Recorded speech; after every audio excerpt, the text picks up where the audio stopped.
Hi, and welcome back to the Shane Plays Out of the Abyss campaign notes series. Thanks so much for watching. If you've been keeping up with the series, there was actually a couple of weeks without an update, basically because the gaming store that we play at, Imagine Games in Sherwood, Arkansas, kind of spontaneously went berserk, closed for 2 weeks and did a complete remodel and opened back up, and it looks great. So, but anyway, that was not expected, but we rolled with the punches and everything's cool. So, and like I said, the end result is the store looks great. So if you happen to be in the Central Arkansas area, go check it out. It's the Imagine Games in Sherwood, Arkansas, and that's where we've been meeting on Tuesday nights for close to a year now. So anyway, so this is, I think, like the fourth session we've had of Out of the Abyss, which is the Underdark campaign for 5th edition. Um, at the end of last session, last episode, if you will, they had managed to escape Velkenvelv by the skin of their fingers, and they were literally next to the pool that's underneath Velkenvelv, while the drow were up in the outposts fighting demons. And the people had fallen into the water, and they were hurt. Some people were at one hit point, had been unconscious from falling into the water, tired, hungry, without many possessions, and that's exactly where we left it. And then we picked back up right there.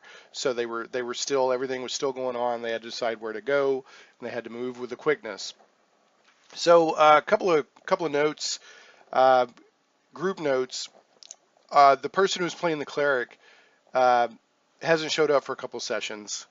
So and hopefully they'll come back. But another player who we had two monks was playing a monk, and he was one of the characters who fell and was unconscious in the water and had been restored to one hit point and all that. Well, anyway, he said, I was talking to the characters. I said, you guys, I'm not telling anybody what to do. You can play whatever character you want, but you don't have a cleric right now. You have a paladin, but you don't have a cleric.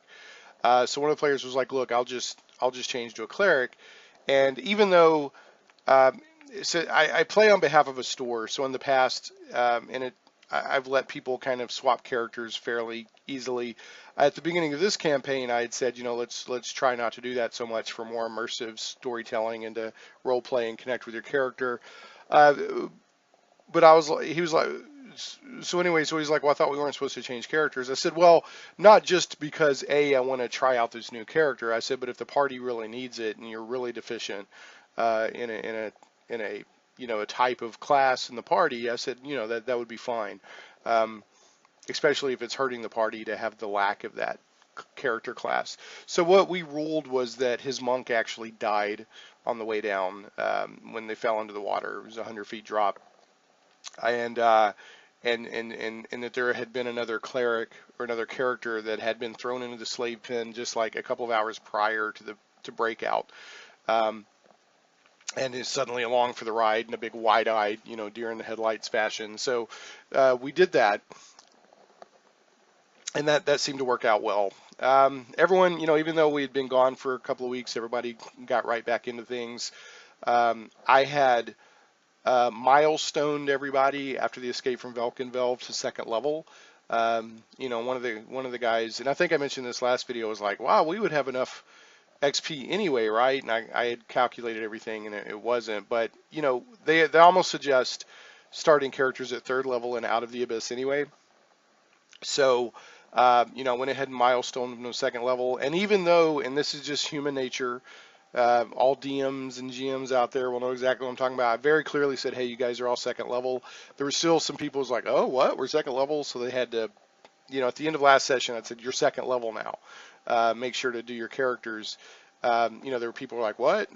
We're second level? So a few minutes at the beginning of the session was spent on that, which wasn't a big deal.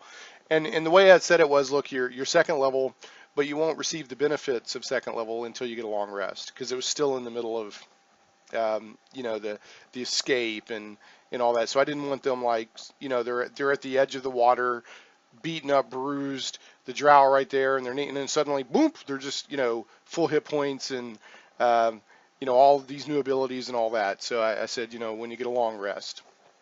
then you will get the benefits of your second level. So um, basically, what we did last night was we started chapter 2, which is Into Darkness, and this chapter deals with um, a lot of the ecology, travel times, um, encounters, the Fair's Rest, which is sort of a magical energy that permeates the Underdark and is now tainted with madness, foraging, navigating, timekeeping, the madness rule, because things have gone crazy in the Underdark, so there's almost like a Cthulhu, Call of Cthulhu like madness rule.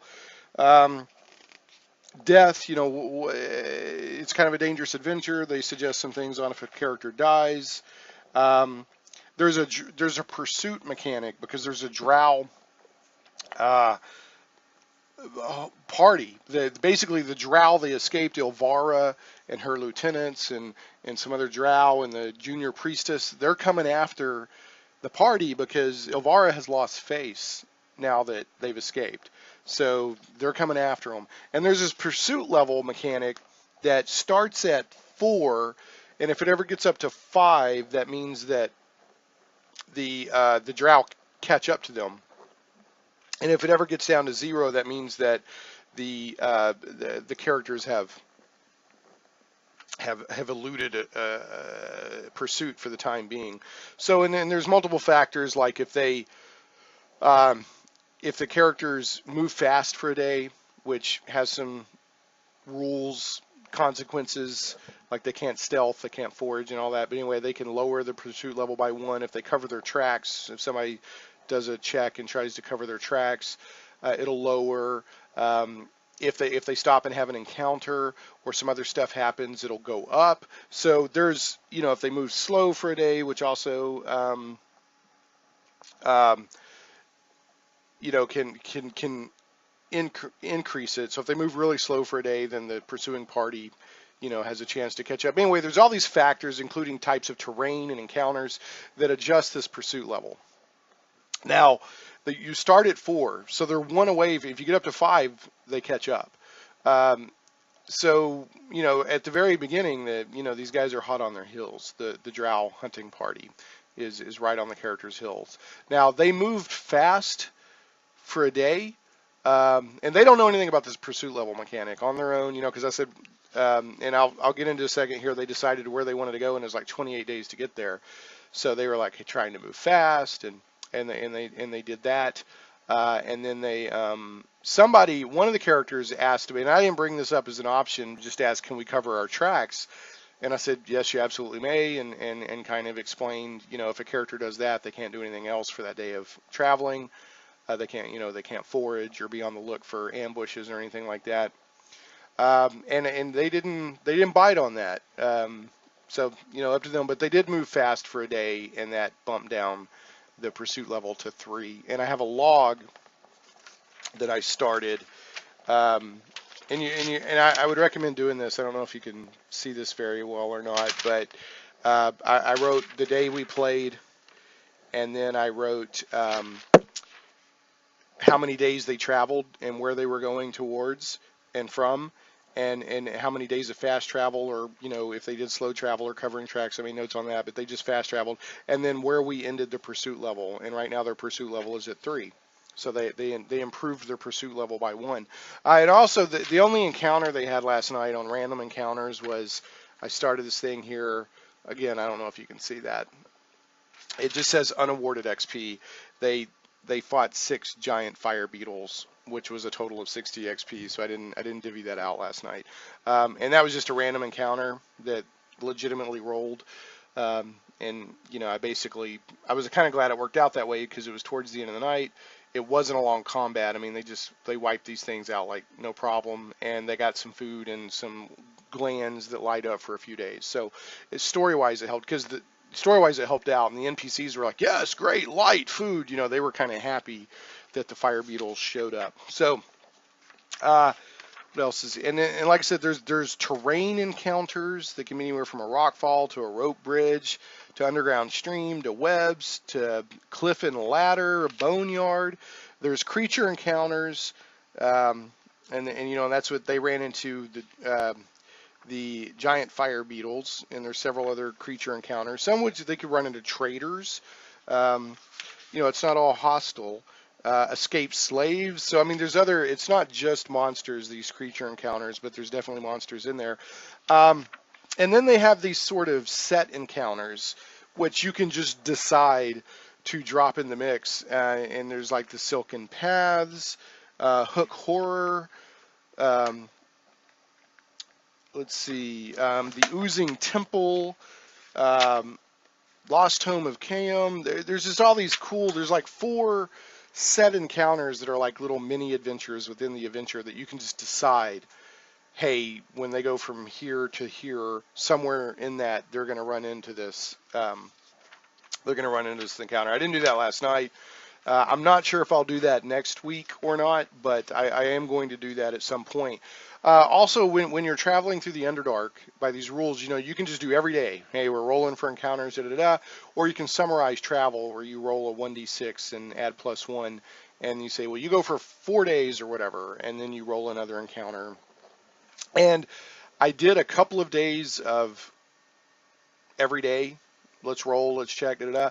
And then I did a couple of summary days, which both of those ended up being just, I rolled a 1 on both of them, so they traveled 2 days, and I summarized it. So they traveled a total of 6 days. Now, where they decided to go, at the beginning of the chapter, there's a summary of the NPCs and where they want to go, and in some cases their motivations for why they want to go there, whether the characters know that or not. I gave them all the information. You know, they could go to Sloop the Bloop with a Kuatoa, or they could go to Gracklstugh with the Darrow, or they could go to Blingden Stone, or they could go to Neverlight Grove. I mean, just all these different options. It gets very open-ended at this point. The minute they escape Velkenvelv, it's very open-ended. And I very much decided to let them choose where they wanted to go instead of trying to force them. Now, what I did was I gave them the rundown of the NPCs and where everybody wants to go. And then some of the NPCs don't care. They're just like, hey, we're along for the ride, you know. So I gave them all that, and then I actually left the room, and I went and talked to the store owner for a little while. We just kind of chewed the fat for about 5 minutes. Because I'm trying to get the group into more of a group thought rather than just individual, you know, hey, we want to do this, we want to do that. So what I did was last night I said, look, guys, we're going to appoint a party spokesman for times like this. And this person is not the leader. They're not in charge. You guys can elect the leader if you want. But this person, when you guys all decide what you want to do, and gals, because we actually have we have 2 younger women in our group. I said, you know, when I come back, this person will tell me what the party decided as a whole. I said, because you got to, from my perspective, you know, I think we had 9 players last night. I've explained before, we have quite a large group. We make it work, but it is a large group. I said, you got to understand, from my perspective, everyone's like, hey, I wanted to do it, and everybody's just, you know, and I said, that's hard for me to keep up with. So, you know, I'm starting to introduce this idea of the group talking, the group deciding, and then letting me know what they want to do. So, and then they decided they wanted to follow Bupido, however you want to say it, the Darrow, to Gracklstugh, I think it's Gracklstugh is how you say it, and that's the Darrow city, which is 28 days away from Velkenvelv. There's actually a chart that shows you, you know, like I say, well, if I want to go from Gracklstugh to Neverlight Grove, that's 12 days. There's a chart that shows this, and then you can either go faster or slower at a normal pace. That's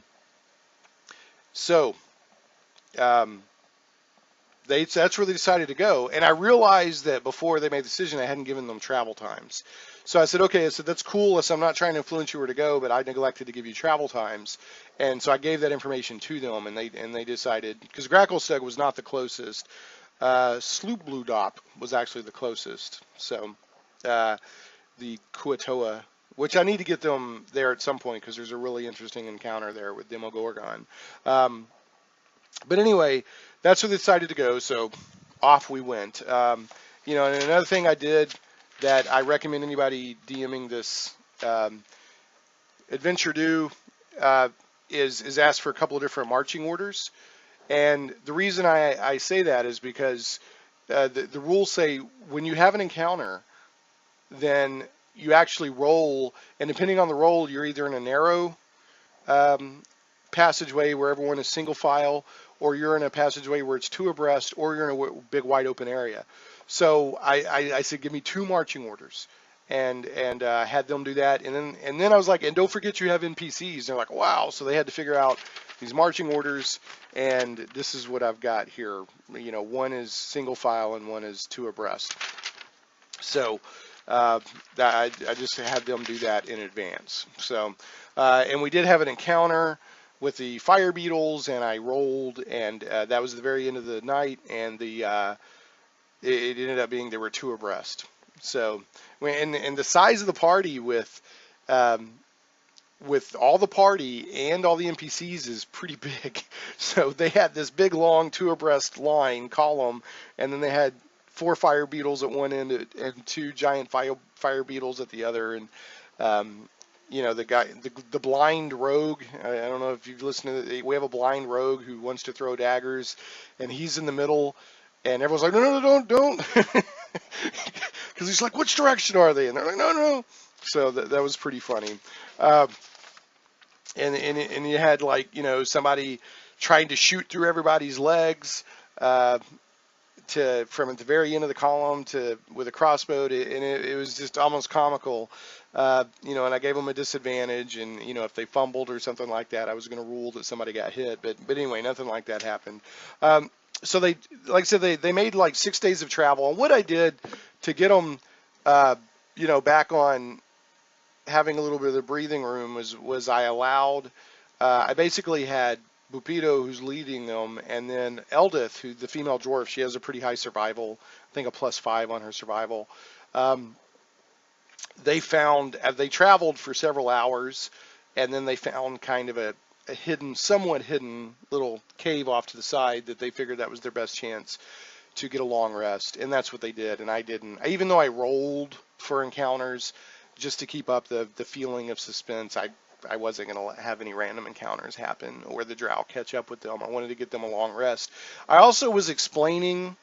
I used that first day of travel to kind of explain the Underdark a little bit, the Fair's Rest, the fact that it's not just sterile, dark, cold caves with nothing. It's like there's an ecosystem under here, an ecosystem. There's glowing fungus, there's little critters, there's moments of beauty, and there's other times where it's pitch black and there's dangers, and and it kind of got the point across that there's a whole living world under here, and it's not just dark caves, it's not just Moria, so I use that to introduce that. I introduced some of the fauna and the funguses and how they could get food and water and all that. That's outlined in the book. There's, it says you can forage, and that there's, funguses and plants and all and stuff and ways to get water. So I kind of introduced that. Introduced to the concept that they could forage and stay alive, and I had Bupito and Eldith, and then the ranger in the group. They said, "Come on," and they were kind of teaching the ranger Eve how to kind of forage in the Underdark. So that was kind of fun. Last night I really wanted to focus more on role playing and getting the idea of the change in the tempo and the pace of things. And they were like, "Well, can we forage really, really well and get enough food to fast travel for a day?" And I was like, "Yeah, sure. If you forage really well, I'll let you do that." So one time they tried it and it didn't work out, and another time they did it and it did, and that allowed them to fast travel to get a little distance ahead of the drow pursuit party.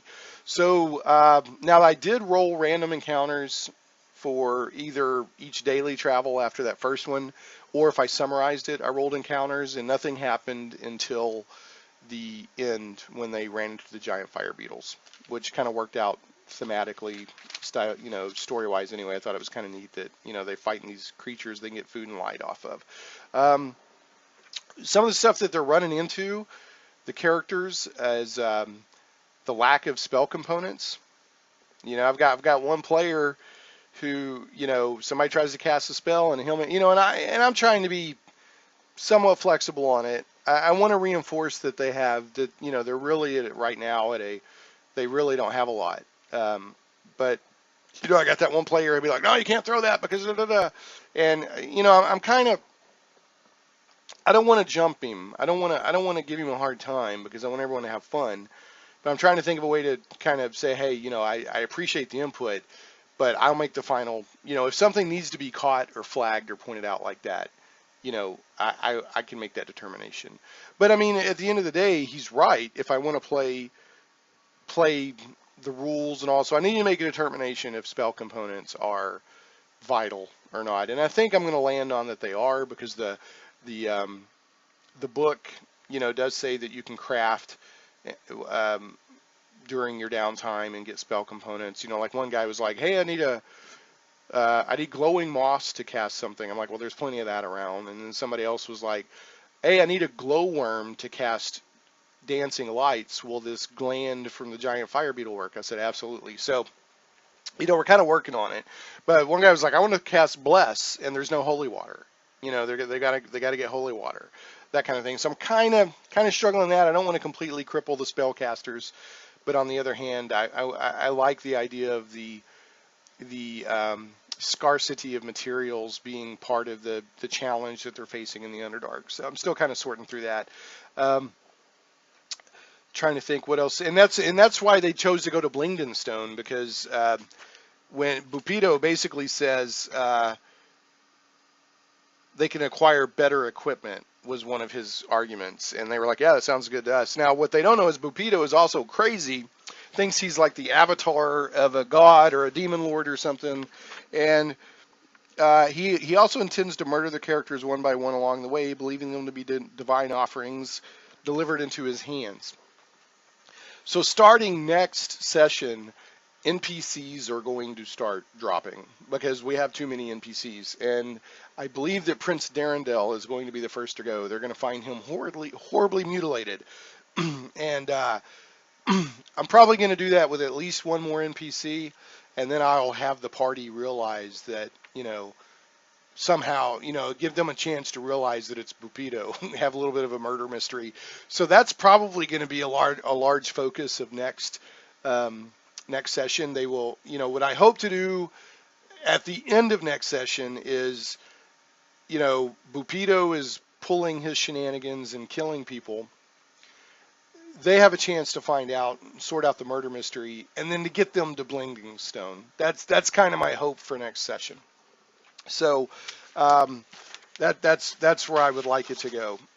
And when they get to Blingden Stone, I got to figure out a way to, that they can acquire some equipment, because right now they really don't have much, and that's fun for a while, but I don't want all, however 15 levels of this adventure. I think there's like a break point around level 7 or level 8 where they actually leave the Underdark for a while and come back, but I don't want those first half of the adventure to be, they have nothing. For a few sessions, fine, but I want them to finally start. So when they get to Blingden Stone, I'm going to try to help them out. I don't know, they don't have a lot of money or anything like that. But, another thing I wanted to focus on, they do have, I mentioned this earlier, they have terrain encounters, and then they also have creature encounters, which I think is really neat. So next session, whether they roll it or not, I'll probably try to do a terrain encounter. I don't know if I may not allow a creature encounter because it may slow things down, and I'm really going to try to focus on this Bupido killing people subplot. That's my thought right now. It may change in a week. So I plan to kind of prepare for that, and then, I need to really research Blingden Stone to help them when they get there. So that's that's kind of how things went last night. Again, everyone seems to be having fun. Last night I almost could have just not had the combat, but since it was just the giant fire beetles and I knew it'd be quick and kind of fun, I let them do that. And I really like the Fair's Rest, the components, the madness. Yeah, let's see what it says here. The components. Spellcasters might be without material components for their spells. They can acquire component pouches and spellcasting focuses from defeated enemy spellcasters, which they haven't run into any yet. Settlements and traders. Or they can craft such items during their downtimes while traveling. So I will eventually get them. And I also have to get the Bard a musical instrument because he doesn't have a musical instrument right now. Also, we found out that evidently the Bard has an ability where he can taunt people and do psychic damage. And he taunted a giant fire beetle because it had a wisdom stat. Is a -2 wisdom stat, once the bonus, I think it was a wisdom of 7, but, the rules said it doesn't have to be able to understand your language. So he taunted this thing twice, and it had 1 hit point left, and he taunted it again, and it died. So he taunted a giant fire beetle to death. Possibly I did the rules wrong, but I think that's right. We talked about it briefly, and I said, okay, I'll allow it. So he did psychic damage to the I guess I've seen lightning bugs more impressive than your glands, and it's like and it fell over and died. So anyway, Out of the Abyss is still going fun. The characters seem to be having fun with it. Interesting story. At this point, challenges are lack of materials and equipment, of course. Maintaining the, hey, I'm not going to kill everybody, but at the same time, you're in constant danger, feeling. And then, I've got to, there's stuff like dreams that they can have that'll kind of reinforce the atmosphere and maybe get them to go certain places. I need to work that back into the mix. Like I said, it's a lot of NPCs to handle. I've got to thin that down just a little bit. I don't want to kill every NPC, but I've got to thin that down just a little bit. I still need to deal with the were. What are they're not werewolves. The deep gnome brother and sister are lycanthropes of some sort. I can't remember off the top of my head. I got to deal with that.